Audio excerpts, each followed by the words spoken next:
আজকে থেকে 1450 বছর আগে নবী মুহাম্মদ সাল্লাল্লাহু আলাইহি ওয়াসাল্লাম একদিন মসজিদে বসেছিলেন। এমত অবস্থায় একজন আগন্তুক মসজিদে প্রবেশ করলেন, যার শরীরে ধবধবে সাদা পোশাক ছিল এবং যার চুলগুলো প্রচণ্ড রকম কালো ছিল। তিনি এসে নবী সাল্লাল্লাহু আলাইহি ওয়াসাল্লামের হাঁটুর সাথে হাঁটু লাগিয়ে দিয়ে বসলেন, যাকে মদিনার কোনো মানুষ চিনতে পারছে না। তার দুহাত নবী সাল্লাল্লাহু আলাইহি ওয়াসাল্লামের উরু এর উপরে রাখলেন, রেখে তাকে 4টা প্রশ্ন করলেন। প্রথম প্রশ্ন হচ্ছে, ইয়া মুহাম্মদ সাল্লাল্লাহু আলাইহি ওয়াসাল্লাম, হে মুহাম্মদ সাল্লাল্লাহু আলাইহি ওয়াসাল্লাম, আখবিরনি আনিল ইসলাম, আমাকে ইসলাম সম্পর্কে বলুন। নবী সাল্লাল্লাহু আলাইহি ওয়াসাল্লাম ইসলামের সংজ্ঞা বললেন, ইসলাম হচ্ছে তুমি আল্লাহর সাথে কাউকে শরিক করবে না, শুধুমাত্র আল্লাহর ইবাদত করবে, 5 ওয়াক্ত সালাত কায়েম করবে, নিসাব পরিমাণ সম্পদ হলে যাকাত প্রদান করবে, রমাদান মাসে সওম রাখবে, সামর্থ্য হলে হজ করবে। ইসলাম। তিনি বললেন, সাদাকতা, আপনি সত্য বলেছেন। ওমর রাদিয়াল্লাহু আনহু বলছেন, ফাআজিবনা লাহু ইয়াসআলুহু ওয়া ইউসাদ্দিকুহু, আমরা তার এই স্টেটমেন্টটা শুনে অবাক হলাম যে সে নিজেই প্রশ্ন করছে আবার নিজেই সত্যায়ন করছে। তিনি আবারও প্রশ্ন করলেন, আখবিরনি আনিল ঈমান, হে মুহাম্মদ সাল্লাল্লাহু আলাইহি ওয়াসাল্লাম, আমাকে বলুন ঈমান কাকে বলে। নবী সাল্লাল্লাহু আলাইহি ওয়াসাল্লাম বললেন, ঈমান হচ্ছে আল্লাহর প্রতি বিশ্বাস, তার সমস্ত ফেরেশতাদের প্রতি বিশ্বাস, সমস্ত নবী রসুলগণের প্রতি বিশ্বাস, আসমানি কিতাব সমূহের প্রতি বিশ্বাস, পরকালের জীবনের প্রতি বিশ্বাস এবং তাকদীর বা ভাগ্যের ভালো মন্দের প্রতি বিশ্বাস। তিনি আবারও বললেন, সাদাকতা, সত্য বলেছেন আপনি। তিনি আবারও প্রশ্ন করলেন, ইয়া মুহাম্মদ সাল্লাল্লাহু আলাইহি ওয়াসাল্লাম, আখবিরনি আনিল ইহসান, আমাকে বলুন ইহসান কাকে বলে। নবী সাল্লাল্লাহু আলাইহি ওয়াসাল্লাম বলছেন, আল ইহসান, ইহসান হচ্ছে আন তা'বুদাল্লাহা কাআন্নাকা তারাহ, ইহসান হচ্ছে তুমি এমনভাবে আল্লাহর ইবাদত করবে যেন তুমি আল্লাহকে দেখতে পাচ্ছো। ওয়া ইন লাম তাকুন তারাহু ফাইন্নাহু ইয়ারাক, যদি তুমি তাকে দেখতে না পারো জেনে রাখবে আল্লাহ তোমাকে দেখছেন। ইহসান মানে একনিষ্ঠতা, আল্লাহ কনসিয়াসনেস, যেটার সাথে তাকওয়া জড়িত আছে। আর তাকওয়াই হচ্ছে আল্লাহর কাছে সম্মানের একমাত্র মানদণ্ড। ইন্না আকরামাকুম ইনদাল্লাহি আতকাকুম। চতুর্থবার সেই ব্যক্তি আগন্তুক, উজ্জ্বল সাদা জামা, কালো চুল, কুচকুচে কালো চুল। তিনি আবারও জিজ্ঞাসা করছেন, ইয়া মুহাম্মদ আখবিরনি আনিস সাআহ, আমাকে কিয়ামত সম্পর্কে বলুন, কিয়ামত কবে হবে। কি বললেন? কিয়ামত কবে হবে। তাহলে কিয়ামত সম্পর্কে সচেতনতা এটা দ্বীনের একটা অংশ, যেহেতু এখানে দ্বীনের বেসিক প্রশ্নগুলো করা হচ্ছে। এখানে নবী সাল্লাল্লাহু আলাইহি ওয়াসাল্লাম বলছেন, মাল মাসউলু আনহা বিআ'লামা মিনাস সাইল, এই বিষয়ে প্রশ্নকারী এবং উত্তরদাতা উভয়ের জ্ঞানী সমান। প্রশ্নকারীর চেয়ে উত্তরদাতা বেশি জানে না, মানে এক্স্যাক্টলি কোন ডেটে, কোন সালে, কখন কিয়ামত হবে কেউ বলতে পারে না। কে পারবে? এবারে প্রশ্নকারী থেমে যাচ্ছেন না, তিনি আবারও প্রশ্ন করছেন, ফাখবিরনি আন আমারাতিহা, তাহলে আমাকে কিয়ামতের কিছু সাইন্স এবং নিদর্শন বলুন। কিয়ামত কবে হবে এক্স্যাক্টলি আমরা বলতে পারছি না, কিন্তু আমাকে কিছু নিদর্শন বলে দিন। নবী মুহাম্মদ সাল্লাল্লাহু আলাইহি ওয়াসাল্লাম এবার 2টো নিদর্শন বলছেন, মাত্র 2টো। লক্ষণীয় বিষয় হচ্ছে যে নবী সাল্লাল্লাহু আলাইহি ওয়াসাল্লাম সারা জীবনে কিয়ামতের শত শত নিদর্শন বলেছেন, তিনি এই হাদিসে মাত্র 2টো বলেই শেষ করে দিলেন। 2টোর মধ্যে একটা হচ্ছে, ওয়ান তারাল উফাতাল উরাতাল আলাতা রিয়াশাই ইয়াতাতাওয়ালুনা ফিল বুনিয়ান ওয়া আন তালিদাল আমাতু রাব্বাতুহা। এই 2টা। 1, যখন তুমি দেখবে দাসী তার মনিবকে প্রসব করছে, দাসী তার মনিবকে জন্ম দিচ্ছে, কিয়ামতের জন্য অপেক্ষা করতে থাকো। এবং 2, যখন দেখবে রাখাল শ্রেণীর নগ্ন পায়ের, নগ্ন দেহের মানুষেরা উঁচু উঁচু অট্টালিকা নির্মাণের প্রতিযোগিতা করছে, ফান্তাজিরিস সাআহ, তখন কিয়ামতের অপেক্ষা করতে থাকো। লক্ষণীয় বিষয়, নবী সাল্লাল্লাহু আলাইহি ওয়াসাল্লাম সারা জীবন শত শত আলামত বলেছেন কিয়ামতের, কিন্তু এখানে মাত্র 2টো। এরপরে এই ব্যক্তি চলে গেলেন। ওমর রাদিয়াল্লাহু আনহু বলছেন, ফালাবিসনা মালিয়ান, আমরা খুব নিশ্চুপ হয়ে বসে থাকলাম। এরপরে রাসূল সাল্লাল্লাহু আলাইহি ওয়াসাল্লাম বলছেন, ইয়া ওমর, হে ওমর, আতাদরি মানিস সাইল, তুমি কি জানো এই ব্যক্তি কে ছিল প্রশ্নকারী? ওমর ইবনে খাত্তাব তিনি বলছেন আল্লাহ ওয়া রাসূলুহু আ'লাম, আল্লাহ এবং তার রাসূল ভালো জানেন, আমরা জানি না। এবারে নবী সাল্লাল্লাহু আলাইহি ওয়াসাল্লাম অ্যানসার করছেন ইন্নাহু জিবরিল, এই ব্যক্তি ছিল জিবরাইল আলাইহিস সালাম। আতাকুম ইউআল্লিমুকুম দীনাকুম, তিনি এসেছিলেন তোমাদেরকে তোমাদের দিন শেখাতে। আতাকুম ইউআল্লিমুকুম দীনাকুম, তিনি এসেছিলেন তোমাদেরকে তোমাদের দিন শেখাতে, তিনি নিজে শিখতে আসেন নাই, তোমাদেরকে তোমাদের দিন শেখাতে তিনি এসেছেন। তাহলে দিনের বেসিক 4টা প্রশ্ন আমরা পেলাম। আর বলে রাখি এই হাদিসটা সহিহ মুসলিমে আছে, মিশকাতে আছে, এবং এই হাদিসটা নবী সাল্লাল্লাহু আলাইহি ওয়াসাল্লামের জীবনের শেষের দিকে হাদিস, প্রথম দিকের নয়, জীবনের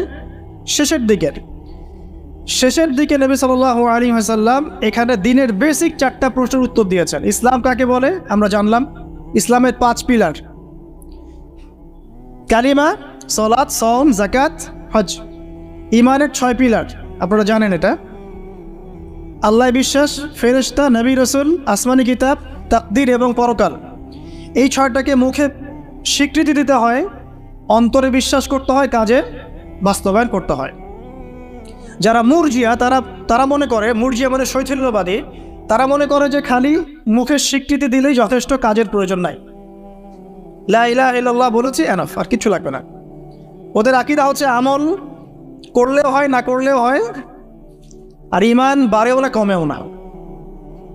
তাদের মতে একজন সাধারণ ব্যক্তির ঈমান আবু বকর সিদ্দিক রাদিয়াল্লাহু আনহুর ঈমান সেম, নাউযুবিল্লাহ।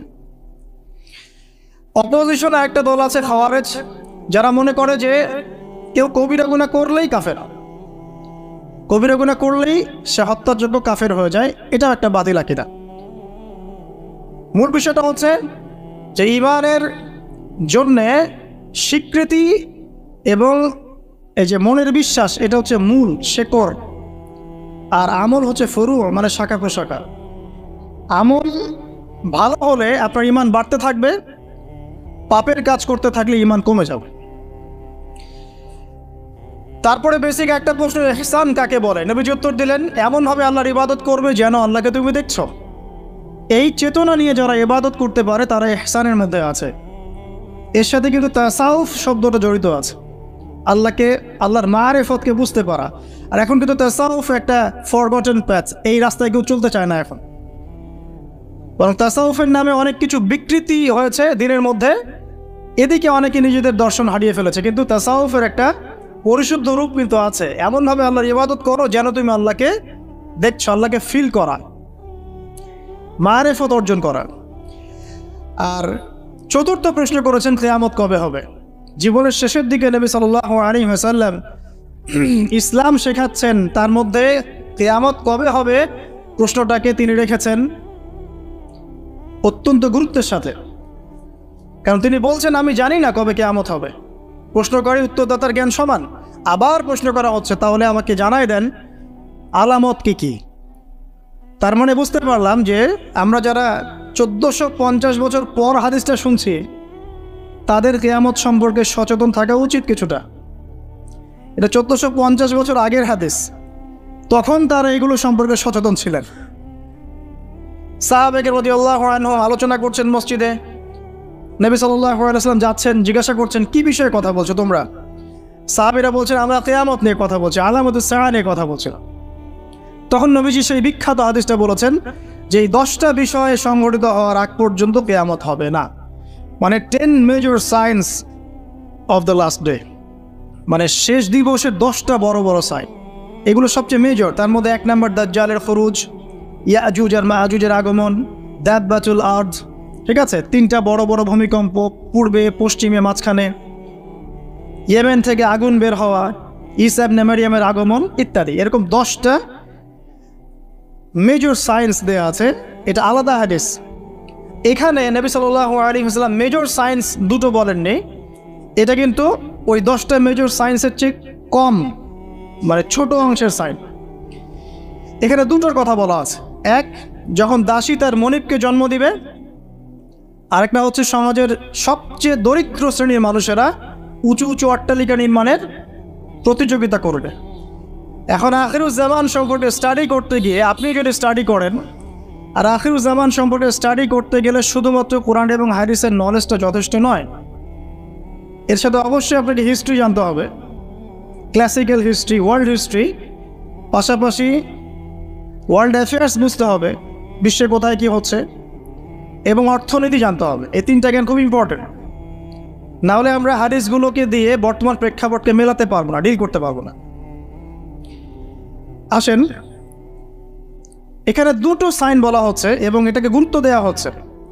যদি আমরা ধরে নেই যে এখানে 100% প্রশ্ন করা হয়েছে, তাহলে 25% প্রশ্ন হচ্ছে কিয়ামত সম্পর্কে। আমি কি বুঝতে পারছি? 4টা প্রশ্ন যদি আমরা ধরি যে 100% ইন টোটাল কনভারসেশন, তাহলে 25% হচ্ছে কিয়ামত সম্পর্কে। তাহলে নিঃসন্দেহে এই বিষয়টা সম্পর্কে সচেতনতা জরুরি। কি জন্য জরুরি? যাতে করে আমরা হতাশ হয়ে বসে থাকি এই জন্যে, বরং আমরা যেন পরিস্থিতি সম্পর্কে সচেতন হয়ে উৎকৃষ্ট কর্মপন্থা বের করতে পারি, এই জন্য জরুরি। নাহলে সাহাবায়ে কেরাম রাদিয়াল্লাহু আনহুমের কি প্রয়োজন ছিল তারা মসজিদে বসে কিয়ামত সম্পর্কে আলোচনা করতেন? দুটো আলামত, এখানে দুটো অনলি। এখান থেকে আমাদের আজকের লেকচারের মূল জায়গা শুরু হচ্ছে। দেখুন, 1 নম্বর যে আলামতটা নবী সাল্লাল্লাহু আলাইহি ওয়াসাল্লাম বলেছেন সেটা হচ্ছে যখন দাসী তার মনিবকে জন্ম দিবে। দাসী কি মনিবকে জন্ম দিতে পারে? দাসী কাকে বলে? দাসী তো বোঝেন। দাসী কি তার মালিককে জন্ম দিতে পারে? ওলামায়ে কেরাম অনেক ব্যাখ্যা করেছেন। সবচেয়ে কমন যে ব্যাখ্যাটা করা হয়েছে সেটা হচ্ছে যে পিতা মাতার সাথে দাস দাসীর মতো আচরণ করা হবে। এটা কিয়ামতের একটা বড় নিদর্শন। এটা ব্যাখ্যা করার জন্য এখন খুব বেশি দূর যেতে হয় না, আপনি পেপার পত্রিকা এবং প্রিন্ট অ্যান্ড ইলেকট্রনিক মিডিয়াগুলো ঘাটলেই দেখতে পাচ্ছেন পিতা মাতার সাথে আজকে কী রকম নির্মম আচরণ করা হচ্ছে। এই তো কয়েকদিন আগে আমরা দেখলাম যে একজন ছেলে নিজের হাতে তার মাকে গুলি করে মেরে ফেলল। আর নিউজ তো সব আসে না, যে কয়েকটা আসে সেগুলোর আলোকে আমরা কিছু ইনফরমেশন পাই, কিন্তু এরকম কত যে ঘটনা এই প্রত্যেক দিন ঘটছে দিনে রাতে দেশের আনাচে কানাচে আমরা কিন্তু জানি না। আমরা কয়েকটা ধর্ষণের খবর পাই, কিন্তু প্রত্যেক দিন যে কত মেয়ে ধর্ষিত হচ্ছে এগুলো খবর তো আমরা পাই না। তো পিতা মাতার সাথে দাস দাসীর মতো আচরণ করা হবে, এটা একটা ব্যাখ্যা। এখন দেখুন, এই জামানায় এসে সম্পর্কের মূল্যগুলো যেন কমে গেছে। সম্পত্তির জন্যে পিতা তার সন্তানকে বের করে দিচ্ছে, ত্যায্য করছে, আবার পুত্র পিতাকে হত্যা করছে, ছেলে মাকে হত্যা করছে, ভাই ভাইকে খুন করছে, বোন বোনে চুলাচুলি করছে, প্রতিবেশী প্রতিবেশী মারামারি কাটাকাটি করছে, নিজের ভাই বোন যুদ্ধে লিপ্ত হচ্ছে সম্পত্তির জন্য।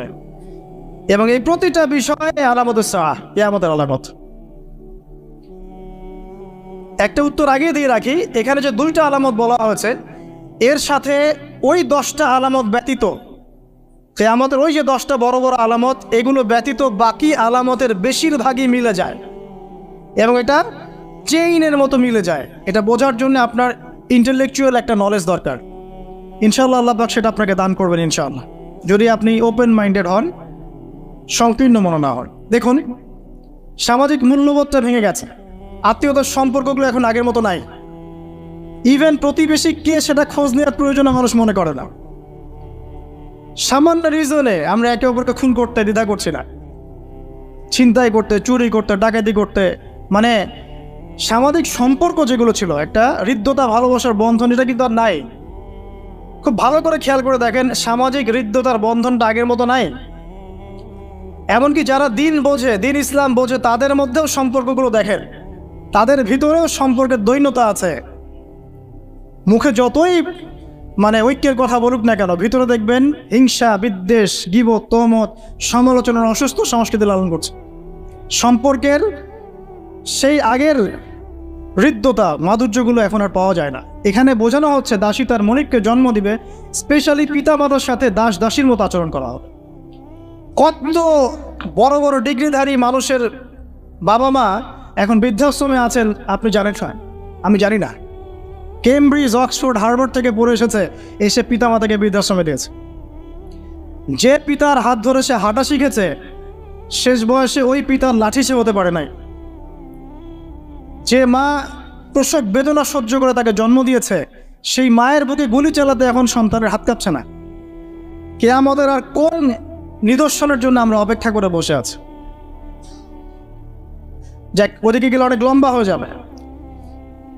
এবার আসেন, যদি দ্বিতীয় অর্থ নেই, আরেকটা অর্থ দেওয়া হয়েছে, এটা ইন্টারপ্রিটেশন, ব্যাখ্যা, যে দাসী তার মনিবকে জন্ম দিবে মানে হচ্ছে সমাজের সত্য মিথ্যা, ন্যায় অন্যায়, ভালো মন্দের মানদণ্ডটা উল্টে যাবে। এবং এই ব্যাখ্যাটা আমার কাছে খুব পছন্দনীয় ব্যাখ্যা। আর দাসী মনিবকে জন্ম দিবে মানে উল্টা জিনিস হচ্ছে না এখানে। তার মানে সমাজের যে ন্যায় অন্যায়ের মানদণ্ড আছে, হক বাতিলের মানদণ্ড, এটা উল্টে যাবে। এবং এই হক বাতিলের মানদণ্ড প্রতিটা ক্ষেত্র থেকে উঠে গেছে। আপনাকে দেখাচ্ছি, মনে করেন আমরা ছোটবেলা থেকে 25-30 বছর পর্যন্ত পড়াশোনা করি। এখন জ্ঞান অর্জনের মানদণ্ড কি হবে? আল্লাহর সন্তুষ্টি অর্জন করা, আল্লাহর দিনকে শেখা, সেই দিন পালন করা, এর প্রচার করা, এর প্রতিষ্ঠা করা। ম্যাক্সিমাম আমাদের মধ্যে এখন পড়াশোনা করছে দুনিয়ার জন্য, অনলি ফর একটা চাকরি, একটা ব্যবসা, একটা ক্যারিয়ার, এতটুকু, একটা সার্টিফিকেট। তাহলে পড়াশোনার ক্ষেত্রে আপনার মানদণ্ড উল্টে গেছে। সত্য গ্রহণ করার ক্ষেত্রে আমরা মানদণ্ড কি রাখবো? যে আল্লাহ এবং তার রাসূল যা বলেছেন এটা সত্য, এর বাইরে সত্যের কোনো উৎস নাই। কিন্তু এখন আমাদের সত্য মিথ্যা গ্রহণের মানদণ্ড এমন, পশ্চিমারা যা বলবে ওটাই সত্য, ওটা কোরআন সুন্নাহর সাথে মিলুক চাই না মিলুক। পশ্চিমার মনে করেন যত তন্ত্রমন্ত্র আছে, যত তন্ত্রমন্ত্র, পলিটিক্যাল তন্ত্র বলেন, ইকোনমিক তন্ত্র বলেন, সামাজিক তন্ত্র বলেন, হ্যাঁ, এক একটা নাম নিয়ে বললে বুঝতে পারতেন। যে ফ্যামিলিস্ট রেভলিউশন, কমিউনিজম, আপনার যে সোকল্ড ডেমোক্রেসি আর কি, সোকল্ড যেটা সত্যিকার অর্থে না, সোকল্ড একটা সেকুলারিজম, এটা আসলে সেকুলারিজম না, সোকল্ড সেকুলারিজম। প্রতিটা মতবাদ পশ্চিম থেকে এখানে এসেছে। এবং এগুলোকে দিয়ে আমরা কোরআন হাদিসকে এখন যাচাই করা শুরু করেছি। কোরআন হাদিসকে দিয়ে এগুলোকে যাচাই করব এটা না, এগুলোকে দিয়ে কোরআন সুন্নাহকে যাচাই করে আমরা সত্য মিথ্যা গ্রহণ করছি। তাহলে দর্শন নেয়ার ক্ষেত্রেও কিন্তু আমরা সত্য মিথ্যার মানদণ্ড উল্টে দিয়েছি। দাসী মনিবকে জন্ম দিয়েছে এখানে, তাই না? দিন প্রচার ক্ষেত্রে, দিনের ক্ষেত্রে মুসলিম যারা আছে, আমরা আমাদের মধ্যে মানদণ্ড থাকবে এমন যে আমরা উদারপন্থী হব, আমরা দিন নিজেরা পালন করব, সহজ করে দিব, মানুষ পালন করবে, দিনের দাওয়াতি কাজ হবে, প্রসার হবে, ঐক্যবদ্ধ প্ল্যাটফর্ম থাকবে। দেখবেন সব উল্টে গেছে। ব্যক্তি জীবন থেকেই দিন বিদায় নিচ্ছে। বাইরে খালি দেখবেন হয়তো আমার এখানে লেবাসে দাড়ি টুপি আছে, ভিতরে গিয়ে দেখবেন যে আসলে আমার ব্যক্তি জীবনে, অর্থনৈতিক জীবনে, সামাজিক জীবনে ইসলাম নাই, পারিবারিক জীবনে নাই। তো মানদণ্ড উঠে যাচ্ছে। দেখবেন ঐক্যের মানদণ্ডের জায়গায় বিভক্তির মানদণ্ড নিয়েছি। তারপরে অর্থনৈতিক জীবনে যান, এখানে দেখেন মানদণ্ড দেখেন, মানুষ এখন হালাল হারামের যার্রা পরিমাণ পরোয়া করে না। অল্প কিছু মানুষ বাদ দিয়ে এই সব কিছুর বাইরে কিছু মানুষ আছে যারা একটু ব্যাকডেটেড, সেকেলের, যারা একটু মৌলবাদী টাইপের, এরা একটু অন্যভাবে চিন্তা করে আর কি। ম্যাক্সিমামই হালাল হারামের কোনো বাছ বিচার নাই, সমানে সুদ খাচ্ছে আর ঘুষ খাচ্ছে, দুর্নীতি করছে, টাকা আত্মসাৎ করছে, মানুষের সম্পদ লুট করে খাচ্ছে, জমি লুট করে খাচ্ছে। এটা যে একটা পাপ, এই বোধটুকু পর্যন্ত গায়েব হয়ে গেছে। আমানত নিয়ে একটা হাদিস পড়ছিলাম গতকাল রাতে, নবী সাল্লাল্লাহু আলাইহি ওয়াসাল্লাম বলছেন এমন যুগ আসবে যে আমানত এই কলিজা থেকে উঠিয়ে নেওয়া হবে, শুধু একটা নোক্তার মতো ফোঁটা বাকি থাকবে। তারপরে আবার সে ব্যক্তি ঘুমাবে, আমানত উঠিয়ে নেওয়া হবে, থাকবে একটা ফুসকার মতো। ফুসকার ভিতরে যেমন পানি আর পুষ ছাড়া কিছুই থাকে না, তেমনি আমানতের একটা খালি শেল থাকবে। মানুষ বলবে ওই লোক বড় আমানতদার, কিন্তু ওর মধ্যে যাররা পরিমাণ আমানতদারিতা থাকবে না। তো মানদণ্ড দেখেন, অর্থনৈতিক জীবনে আমাদের মানদণ্ড আর আগের মতো নাই। আমরা এখানে হালাল হারামের পরোয়া খুব কম মানুষই করি।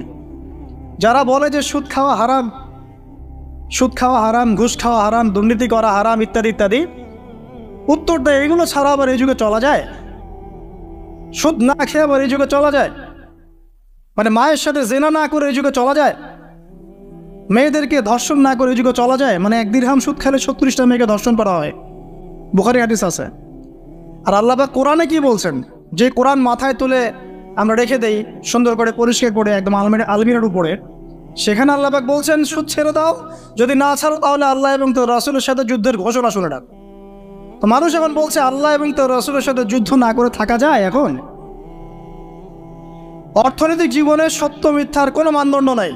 টাকা উপার্জনের ক্ষেত্রে আমরা হালাল হারামের যাররা পরিমাণ পরোয়া করছি না।